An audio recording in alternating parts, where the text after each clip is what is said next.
Avant de plonger dans cette histoire incroyable, pensez à vous abonner à la chaîne et à activer la cloche. Ici, chaque récit a quelque chose à dire, et vous ne voudrez pas en manquer un seul. Jason Turner était un homme tranquille, discret, mais profondément engagé. À 32 ans, il enseignait l'histoire à Lincoln High School, une école secondaire située au cœur de Chicago. Depuis son plus jeune âge, Jason avait été façonné par la dualité de ses origines. Fils unique d'Evelyn Turner, infirmière dévouée au Cook County Hospital, et de Robert Turner, mécanicien dans un garage du South Side, il avait grandi dans un quartier marqué par la violence et la précarité. Pourtant, il avait toujours refusé de se laisser définir par ce contexte difficile.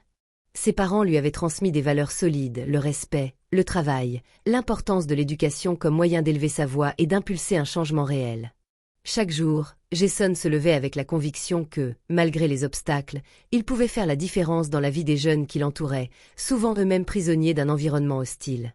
Ce soir-là, il rentrait chez lui après une réunion avec ses collègues enseignants. Ils avaient discuté des défis croissants auxquels faisaient face leurs élèves, décrochage scolaire, violence, discrimination, mais aussi l'espoir d'un avenir meilleur. Le ciel était sombre, une brise fraîche agitait les feuilles mortes sur le trottoir. Jason avançait d'un pas calme, presque méditatif, sur la 47e rue, illuminé par les halos jaunâtres d'un réverbère fatigué qui oscillait doucement sous le vent. Soudain, le silence de la nuit fut brisé par le crissement sec des pneus d'une voiture de police qui s'arrêta brutalement à ses côtés. Jason sursauta, surpris par cette interruption soudaine. De l'intérieur, une voix autoritaire et tendue s'éleva. « Et, toi » cria un agent blanc, la mâchoire serrée, le regard dur et inquisiteur. « Arrête-toi » Jason leva les mains instinctivement, un geste pacifique. « Je ne comprends pas » commença-t-il, la voix calme mais empreinte d'inquiétude. Avant qu'il ne puisse ajouter un mot, 2 policiers sortirent précipitamment de la voiture. L'un d'eux, grand, corpulent, portait un nom sur son uniforme, Derek Collins. Son collègue, plus trapu, s'appelait Mark Hughes. Tous 2 avaient l'air tendus, comme prêts à faire face à une menace qu'ils avaient imaginée plus qu'ils ne la connaissaient. « Tu corresponds à la description d'un voleur qui a frappé une bijouterie à 2 rues d'ici », lança Derek d'un ton sec, presque mécanique, sans chercher à cacher son scepticisme. Jason secoua la tête avec force, cherchant à rester maître de lui-même. « Vous faites erreur. J'étais à l'école toute la journée. Mes collègues, mes élèves, ils peuvent le confirmer. » Mais leur regard ne cherchait pas la vérité, ils cherchaient un coupable. Pour eux, Jason n'était rien d'autre qu'un suspect, une silhouette noire dans la nuit, une présomption de culpabilité. Derek et Mark se jetèrent sur lui, sans douceur. Ils le saisirent brusquement, fouillant ses poches avec rudesse, arrachèrent son téléphone et ses papiers d'identité comme s'ils voulaient les arracher à sa peau. La tension monta d'un cran. Mark ricana, méprisant. « Parfait, tu n'as rien. Ça prouve juste que tu caches quelque chose. » Jason prit une profonde inspiration, luttant pour garder son calme face à cette hostilité injustifiée. « Je vous jure, vous faites erreur. Je suis innocent. » Mais ces mots tombèrent dans un mur d'indifférence. Les policiers le traînèrent vers la voiture, comme on traîne un fardeau gênant. L'ombre de l'injustice venait de s'abattre sur lui, sans raison, sans preuve, juste à cause d'un préjugé. Au poste de police, la porte de la cellule claqua derrière Jason Turner avec un bruit sec et définitif. L'air était froid, chargé d'une odeur âcre de métal et de moisissure. La lumière blafarde d'un néon vacillant révélait les murs sales et écaillés, tandis que l'écho des pas et des voix résonnait dans les couloirs. Jason s'assit lentement sur le banc en béton, les mains toujours engourdies par la brutalité de son arrestation. Son cœur battait la chamade, non seulement à cause de la peur, mais surtout du poids écrasant de l'injustice. Il sortit son téléphone qui lui avait été rendu, et avec des doigts tremblants, composa le numéro de sa mère. « Maman, c'est moi, Jason. » Le silence fut lourd quelques instants, puis la voix d'Evelyn, cassée par l'émotion, éclata à travers le combiné. « Jason! Oh mon Dieu, mon fils, qu'est-ce qui t'est arrivé? » « Ils m'ont arrêté. Ils disent que j'ai volé une montre, mais ce n'est pas vrai. » À l'autre bout du fil, Evelyn éclata en sanglots. « Ils ont arrêté mon fils sans raison. C'est impossible. Je vais me battre pour toi, Jason. Ne perds pas espoir. » Cette conversation fut son seul lien avec le monde extérieur pendant des heures qui s'égrenaient lentement, glacial, presque sans fin. Derrière les barreaux, chaque minute paraissait une éternité. Le lendemain matin, dans un bureau froid et impersonnel, le procureur chargé de l'affaire refusa d'abandonner les charges. Il se basait sur le témoignage d'une vendeuse d'une bijouterie voisine, une femme nerveuse qui affirmait avoir vu un homme correspondant à la description donnée aux policiers, silhouette noire, stature moyenne, vêtements sombres. Mais ce témoignage était fragile, circonstanciel, et surtout, ne tenait pas compte des preuves du contraire.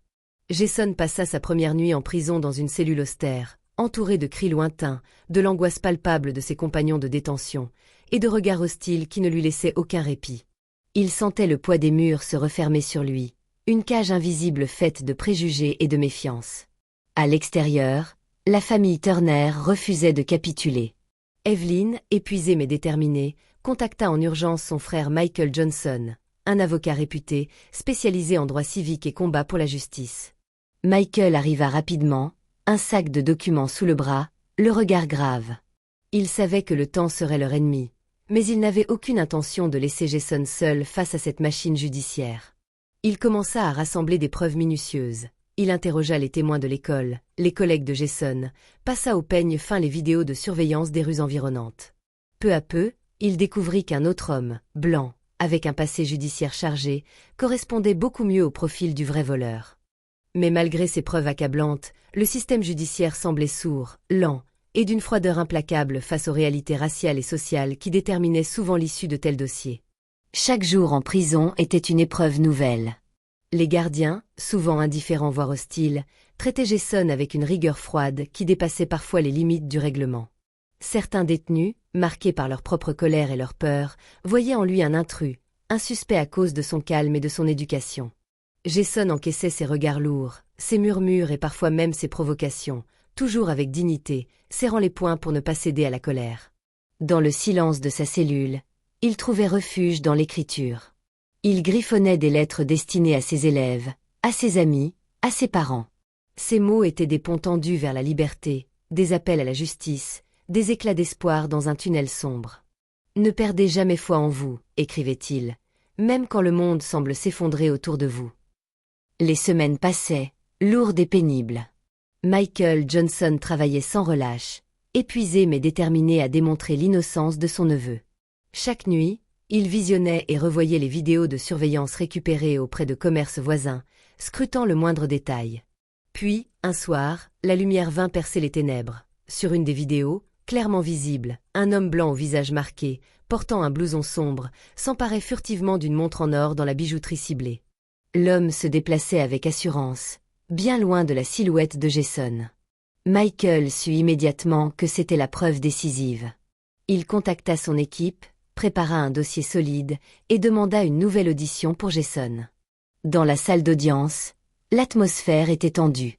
Jason, vêtu d'un costume sobre, tenait la main de sa mère Evelyn, tandis que Michael exposait calmement les faits devant le juge. L'avocat projeta la vidéo, muette mais éloquente. Tous les regards se tournèrent vers l'écran, où le vrai coupable était clairement identifiable. Derek Collins et Mark Hughes, les policiers responsables de l'arrestation, assistaient, blêmes, à la scène. Le juge, après avoir examiné les preuves et entendu les témoignages, n'eut d'autre choix que d'ordonner la libération immédiate de Jason Turner. Une décision qui marqua la fin de son calvaire judiciaire. Pour Jason, pourtant, cette victoire était teintée d'amertume. L'ombre de ses semaines d'incarcération planait toujours sur lui. Sa réputation, même après l'innocence prouvée, semblait ternie aux yeux de certains. Il ressentait une profonde fatigue, une blessure invisible faite de doutes et d'une confiance fragile.